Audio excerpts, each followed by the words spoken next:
안녕하세요. 저는 올해 71인 김정자입니다. 남편을 일찍 여의고 하나뿐인 아들을 위해 온갖 굳은 일마다 않고 평생을 쉬는 날 없이 밤낮으로 일한 대가가 자식이라는 이유로 무조건 믿었던 아들에게 배신당한 믿기지 않는 70대 정자 할머니의 가슴 아픈 슬픈 이야기로 시작하려 합니다. 무자식이 상팔자라는 말이 빈말은 아닌가 봅니다. 가족이라는 이름 아래 우리는 얼마나 많은 걸 참아야 할까요? 사랑이라는 이름으로 우리는 얼마나 많은 상처를 외면했을까요? 70이 넘도록 남편, 자식, 그리고 며느리를 위해 살았던 한 할머니. 모든 걸 내어주고도 결국 되돌아온 건 사망보험 서류 한 장이었습니다. 하지만 할머니는 여기서 쓰러지지 않았습니다. 비록 사랑하는 자식이지만 눈물 한 방울로 그리고 침묵으로 처참하게 복수를 준비했습니다. 이 이야기는 단순한 자식에 대한 복수극이 아닙니다. 그녀가 되찾은 자신의 삶에 대한 기록이자 세상의 수많은 정자 할머니들을 위한 찬가입니다. 들어주세요. 그리고 기억해 주세요. 사람을 믿는다는 건 결국 자신을 지키는 일이 먼저라는 걸요. 저의 젊은 시절은 전쟁처럼 치열했습니다. 1950년대 겨울 어느 날 경상북도 산골에서 태어난 저는 6남매 중 맏딸이었습니다. 소를 몰고 들로 나가고 아침엔 막내들을 업고 마을 학교까지 오고 가고 했습니다. 저의 어린 시절 꿈은 선생님이었지만 중학교 진학은 허락되지 않았습니다. 더군다나 시골 살림은 도시와는 다르게 보릿고개가 지독하게 심했던 어려운 시대에 다수의 딸들은 중고등 교육조차 받지 못한 가난했던 시절이었으니까요. 아들 중에서도 큰아들만 공부시키는 집이 많았고 딸은 살림 미천이라며 생활 전선에 뛰어들게 했던 고단한 삶이었습니다. 여자가 무슨 공부야. 시집이나 잘 가면 그게 제일 큰 행복이지. 그 당시 저 역시도 시집 잘 가는 길이 부모에 대한 효도라고 생각했습니다. 제가 17살 되던 해에 서울에서 장사하는 먼 친척 소개로 지금의 남편을 만나 결혼을 했습니다. 1970년대 초부터 저는 남편과 함께 서울 변두리의 재래시장에서 국수 장사를 시작했습니다. 천막 하나 치고 나무 상자에 솥 하나 얹어 새벽부터 밤까지 국수를 삶았습니다. 남편은 말수가 없었지만 자상하고 손도 빠르고 뭐든 열심히 하는 성실한 사람이었습니다. 저도 입담이 좋고 정이 많은 성격이었습니다. 그렇게 둘은 하루 12시간씩 밤낮으로 쉬는 날 없이 장사를 이어갔습니다. 겨울이면 손이 얼어 국수면을 놓치기 일쑤였고 여름이면 땀이 비처럼 흘러 눈을 제대로 뜰 수 없었습니다. 그래도 행복하게 웃으며 일했습니다. 매일 국수를 먹고 가는 단골 손님들과 반갑게 웃으며 인사를 나누고 하루 벌어 아들에게 좋은 책가방도 사주고 학원비를 밀리지 않고 꼬박꼬박 내는 게 저의 자부심이었습니다.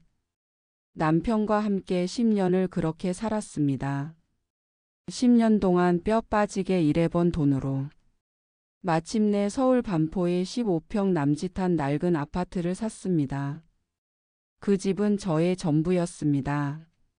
하지만 행복 끝에 불행이 찾아온다고 했던가요? 집을 산 다음 해 어느 날 갑자기 남편이 일하던 중 허리를 부여잡고 주저앉았습니다. 여보, 왜 그래요? 어디 아파요?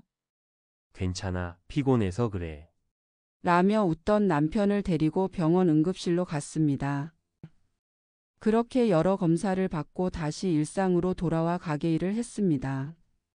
며칠 뒤 검사 결과를 듣기 위해 병원을 찾았고 병원에서 간암 말기라는 청천벽력 같은 진단을 받았습니다. 그 순간 세상이 무너지는 것 같았습니다. 하지만 남편은 절대 입원하지 않겠다고 완강히 거부했습니다. 저는 남편이 병원비가 많이 나오기 때문에 입원을 하지 않겠다는 걸 알았지만 남편은 이렇게 말하더군요. 병원 침대에 누워 돈 쓰면서 죽음을 맞이하느니 집에서 차라리 아들 얼굴 보며 죽겠다고 하더군요. 그 이후 저는 매일 남편 옆에서 죽을 써서 먹이며 열심히 병간호를 하고 가게에서는 국수를 삶아 장사도 하면서 또 아들도 챙겨 학교에 보내고 밤이면 남편의 등을 쓰다듬으며 조용히 울었습니다. 남편은 마지막까지 그랬습니다. 여보, 내가 없더라도 우리 하나밖에 없는 아들을 잘 키워줘. 그리고 당신처럼 잘 웃는 여자는 어디에도 없을 거야. 그 말이 남편의 마지막 말이었습니다. 저는 남편이 떠난 후에도 국수 가게를 이어가며 열심히 지켰습니다. 새벽에 가게에 나와 혼자 국수를 삶고 또 혼자 짐을 나르고 밤늦게 가게 문도 혼자 닫았습니다. 다행히 아들은 공부를 잘해 주었고 저 또한 남편의 유지를 이으며 내 자식만은 나처럼 고생하지 않게 하자며 악착같이 돈을 모았습니다. 겨울엔 핫팩 대신 신문지를 허리에 감고 여름엔 부채 하나로 더위를 버텼습니다.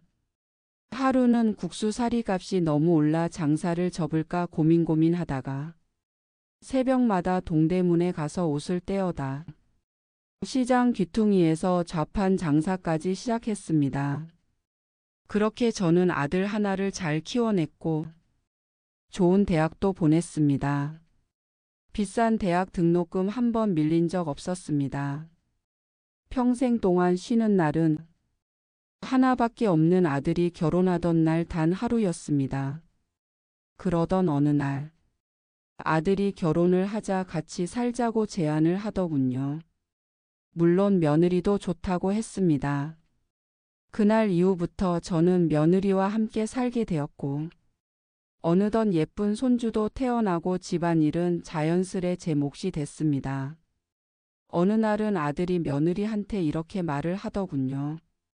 당신이 잘하니까 엄마가 집안일도 다 해주시고 그런 거야. 그 말이 위안이 되기도 했지만 때로는 가슴이 쓰라렸습니다.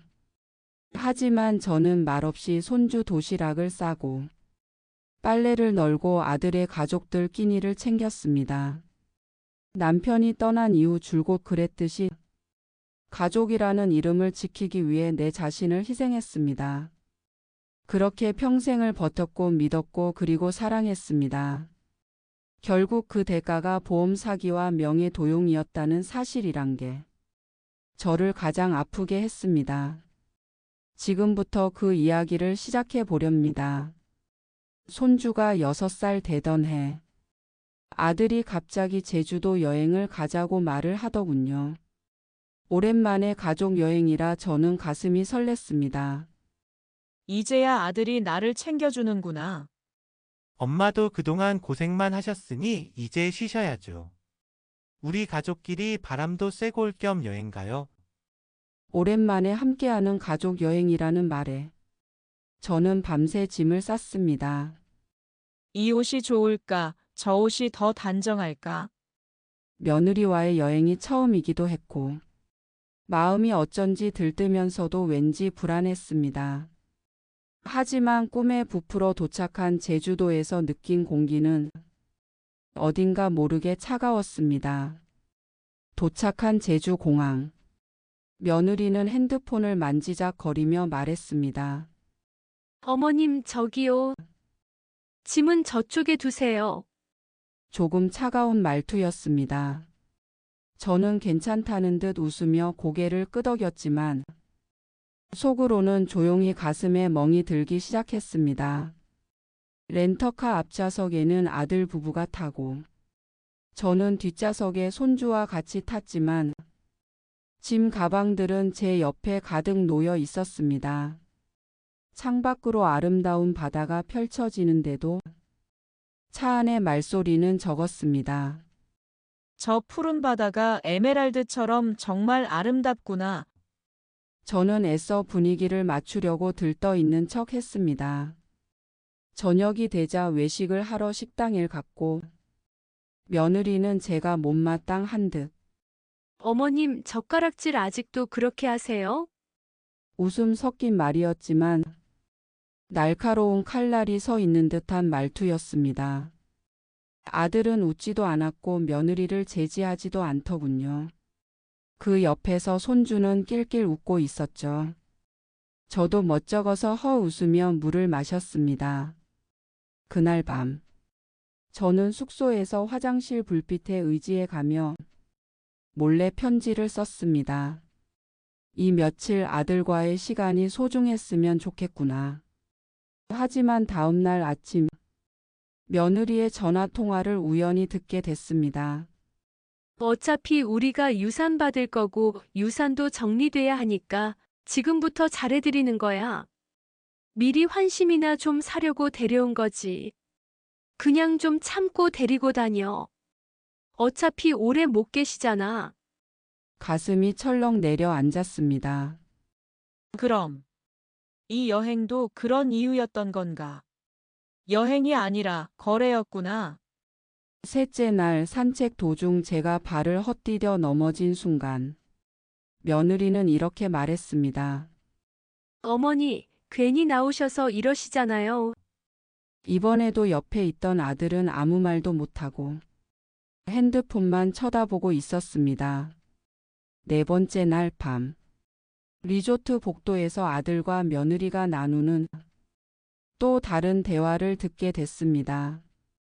여보, 보험은 당신 이름 말고 내 명의로도 들어놓자. 혹시라도 치매 진단 나오면 받을 수 있게. 아들이 며느리한테 속삭였고 그래요, 어머니 앞으로 치매보험이랑 실비보험 들어놔요. 며느리가 맞장구를 치며 말하더군요. 괜찮겠지? 우리 엄마는 잘 모르시잖아. 그냥 사인만 받으면 되니까. 아들과 며느리가 주고받는 그 소리에 저는 눈물을 삼키며 창밖 바다를 바라보았습니다. 그리고 잠든 척하며 귀를 기울였고 아들과 며느리 두 사람의 대화는 계속됐습니다. 보험, 대출, 재산 명의 변경, 상상도 못할 얘기들을 서로 주고받았습니다. 이 아이들이 나를 사랑한 게 아니라 내 재산을 노린 거였어. 서서히 죽어가길 기다린 거였구나. 다음 날 아침 며느리는 태연하게 저에게 말하더군요. 어머니, 여기 서류에 사인 하나만 해주세요. 그게 무슨 서류인데 사인을 하라는 거니? 하고 물었더니 이건 그냥 건강검진 사전동의서예요. 며느리가 말하더군요. 밤새 아들과 며느리가 나눈 얘기를 엿들었기에 저는 손을 바르르 떨며 사인하려다 조용히 펜을 내려놓았습니다. 얘야, 내가 오늘 좀 너무 피곤하구나. 내일 사인하면 안 되겠니? 그날 밤 저는 잠을 전혀 이루지 못했습니다. 서울로 돌아온 후 저는 아들네와 멀리하며 점점 말이 없어졌습니다. 그러나 서서히 복수의 칼날을 갈며 움직이기 시작했습니다. 제일 먼저 손주의 학비로 지원했던 자동이체를 끊었습니다. 며느리 명의의 부동산 계약도 해지시켰고 그리고 아들 명의로 이전에 두었던 통장도 모두 회수했습니다. 곧장 구청을 찾아가 등기부등본을 떼어봤더니 은행에서는 저도 모르게 개설된 계좌와 대출 사실을 확인했습니다. 며느리가 몰래 저지른 소액 대출까지 은행에 이의제기를 넣어 전부 들추어냈고 아들의 신용 점수는 순식간에 내려갔습니다. 저는 말없이 그러나 아주 천천히 완벽하게 모든 준비를 시작했습니다. CCTV를 사서 아무도 모르게 거실과 방에 설치를 했고 며느리는 제가 외출한 사이 몰래 제 방에 들어가서 여러 서랍을 뒤지는 모습이 찍혔습니다. 저는 영상과 함께 통장 사본, 보험 내역, 며느리의 자필 서류를 증거로 정리해서 변호사에게 제출했습니다. 처음엔 너무 떨렸지만 변호사는 말했습니다. 할머니 아무리 자식이라도 이건 범죄입니다. 너무 잘하셨어요. 그 후 저는 서울중앙지검에도 고소장을 냈고 금융감독원에도 민원을 넣었습니다. 집은 미리 담보를 풀고 조용히 처분했습니다. 남편이 남긴 8억짜리 아파트, 그리고 남편이 살아생전 사놓은 땅이 재개발로 보상을 받게 되어 수억 원의 현금이 되었습니다. 이걸 남겨두셨구나. 당신은 나한테 마지막까지 행복하게 살라고 선택권을 주셨네. 저는 그 돈으로 일부는 채무 상환에 쓰고 일부는 제 명의로 서울 외곽의 고급 오피스텔을 계약도 하고 새로운 삶을 시작했습니다. 하지만 거기서 멈추지 않았습니다. 아들 부부가 알았을 땐 이미 늦었습니다. 아들 부부의 대출 연장은 거절을 당했고 신용정보사엔 연체 등록, 은행은 구속된 보증인 명단으로 정리하고 있었습니다. 며느리는 유치원에서 바로 해고를 당했고 아들은 사내 인사감사팀까지 불려갔습니다. 엄마 너무한 거 아니에요. 아버지가 남긴 집과 땅이잖아요. 아들이 소리쳤지만 저는 말없이 그냥 무시하고 지나쳤습니다. 제가 떠난 뒤 아들과 며느리의 삶은 조용히 무너지기 시작했습니다. 먼저 은행에서 전화가 와서 담보 설정이 해지되어 대출 연장이 불가하다고 했습니다. 그동안 제 명의의 땅과 집을 몰래 담보로 잡아 대출을 끌어다 쓰던 며느리는 결국 제 앞에 무릎을 꿇고 울었습니다. 제가 모든 등기와 명의를 정리한 덕분에 아들 부부는 더는 아무것도 빼먹을 수 없었던 거죠. 그 이후 아들은 직장에서 권고사직 통보를 받았습니다. 형사 사건 기록은 인사팀을 통해 본사에 보고되었고 내부 감사 중단 권고와 함께 계약 종료가 결정된 것이었습니다. HR 조사 이후 사내 소문은 3시간에 퍼졌고 노인 학대 유산 노림이라는 꼬리표까지 붙었다더군요. 우린 진짜 그냥 준비한 거였을 뿐인데 왜 이러는 거야? 어머니는 우리가 생각한 것보다 훨씬 강하고 독한 분이셨어. 그리고 거울 속 자기 모습을 보며 되뇌었습니다. 나는 지금 누구지 진짜? 며느리는 혼잣말로 중얼거렸지만 현실은 냉정했습니다. 동네에선 소문까지 돌기 시작했습니다. 며느리가 시어머니 몰래 보험 들어놓고 유산 노렸대. 그 소문을 듣고도 저는 아무 말도 하지 않았습니다. 오직 정리하고 정리하며 또 정리한 것뿐이었습니다. 손주의 유치원비도 밀리고 등록금 고지서 앞에서 아들 부부는 아무 말 없이 서로 눈치만 봤습니다. 결국 아들과 며느리는 아르바이트를 시작했습니다. 배달, 야간 청소, 폐지 수거까지. 그렇게 힘든 일들을 해가며 손이 닳도록 그리고 장갑이 익숙해질 무렵 길에서 우연히 아들과 마주쳤습니다. 경수야, 아들은 고개를 들지 못하더군요. 엄마 왜? 나한테 아무 말도 안 하고 가셨어요. 저는 아들에게 조용히 말했습니다.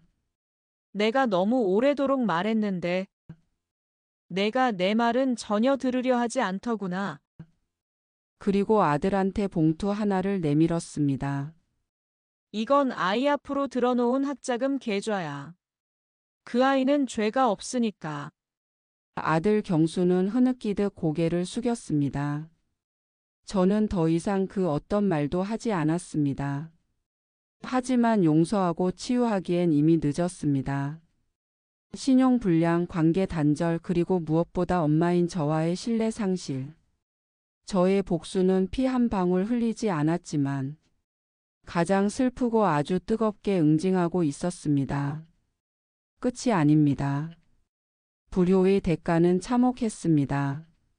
아들 부부의 삶은 이제 겨우 무너지는 중이었습니다. 복수란 내 인생의 주인이 내가 되는 것입니다. 그리고 1년 후 아들과 며느리가 찾아왔습니다. 얼굴이 수척했고 손주도 어딘가 불편한 표정이었습니다. 엄마, 우리 손주가 할머니 보고 싶대요. 어머님, 지난번엔 제가 좀 예민했어요. 죄송했어요. 그 말에 저는 조용히 미소 지으며 말했습니다. 그래. 너희 잘 지내고 있니? 차 한 잔 내주고 조용히 말했습니다. 나는 이제 너희를 용서했고, 너희들은 스스로 알아서 살면 된다. 이젠 나도 나를 위해 좀 챙기며 살아야겠더라. 그날 밤 손주는 울며 할머니의 손을 붙잡았지만 그녀는 천천히 손을 놓았습니다. 사랑은 의무가 아니라 기억이야. 그리고 나는 나를 기억하며 살기로 했단다. 이 이야기는 자비 없는 복수를 감정으로 풀어낸 한 노년 여성의 조용한 선언이었습니다. 복수 이후 저는 서울 외곽의 고급 오피스텔에서 조용한 삶을 살며 지내고 있습니다. 아침이면 창문을 열고 햇살을 맞으며 녹차도 끓이고 작은 화분에 물을 주며 하루를 시작합니다. 거실 한켠에는 남편의 사진과 함께 매일 일기를 쓰는 나무 책상이 놓여 있습니다. 여보, 나 요즘 아주 잘 살고 있어요. 저는 매주 목요일마다 노인복지센터로 봉사활동을 나갑니다. 거기서 만난 또래 친구들과 반찬 나눔을 하며 웃고 자원봉사도 하고 동화 구연 외에도 시 낭송과 그림 일기를 시작했습니다. 매달 한 번은 근처 산책로를 따라 걷고 마음에 드는 벚나무를 하나 정해 그 아래에서 도시락을 먹습니다. 때로는 책을 읽고 때로는 아무것도 하지 않고 멍하니 창밖을 바라보며 시간을 보내기도 합니다. 이게 진짜 나의 시간이구나. 이젠 더 이상 누구에게도 희생하지 않고 누구의 눈치도 보지 않습니다. 그저 자신을 위해 요리하고 자신을 위해 웃으며 살고 있습니다. 은행 통장에는 여전히 많은 돈이 남아 있지만 더 이상 계산하지 않고 살아갑니다. 남은 인생엔 숫자보다 마음이 더 중요하니까요. 어느 날 동네 도서관에서 그림책 작가가 강연을 한다는 포스터를 봤습니다. 저는 호기심에 참석을 하게 됐고 그날 밤 이렇게 썼습니다. 나도 내 이야기를 책으로 써보고 싶어. 그때부터 매일 자서전을 썼습니다. 저는 하루하루 자신의 이야기를 글로 써 내려갔습니다. 어떤 날은 남편에게 편지를 쓰고 어떤 날은 손주에게 쓴 편지를 다시 찢어버리기도 합니다. 동네 도서관에서 저의 이야기로 낭독회가 열리자 작은 출판사가 제 자서전을 정식 출간하게 됩니다. 그녀의 인생처럼 조금은 늦었지만 가장 진하게 피어낸 한 여인의 인생. 이름 없는 노년 여성의 평범하지만 강한 이야기. 책 제목은 늦게 핀 봄입니다. 그리고 그 책은 동네 도서관에서 가장 많이 대출된 책이 되었습니다. 몇 년 후 손주가 혼자 찾아왔습니다. 할머니, 나 대학에 합격했어요. 저는 말없이 웃으며 손주의 손을 꼭 잡았습니다. 그래, 장하구나. 이제 너는 너의 인생을 살아야 해. 남 탓하지 말고 주지 말라고 하면 받지도 마렴. 저는 그렇게 조용히 단단하게 살아갔습니다. 하루는 아침 햇살이 무척 맑았고 창가에 앉아 찻잔을 들고 책을 펼쳐놓고 아주 조용히 눈을 감아 보았습니다. 그날 밤 저의 마지막 일기장을 꺼내 이렇게 썼습니다. 오늘도 나는 나를 사랑하며 살았다. 이 이야기는 상처를 딛고 스스로를 지켜낸 한 할머니의 찬란한 인생입니다. 그녀의 마지막은 복수가 아닌 평화였습니다. 이야기의 주인공 정자 할머니는 노년의 행복한 자유를 즐기고 있습니다. 어쩌면 인생의 가장 큰 복수는 누군가에게 미련을 두지 않고 오롯이 나를 사랑하며 사는 것이겠지요. 여러분, 자식은 그저 자식일 뿐입니다.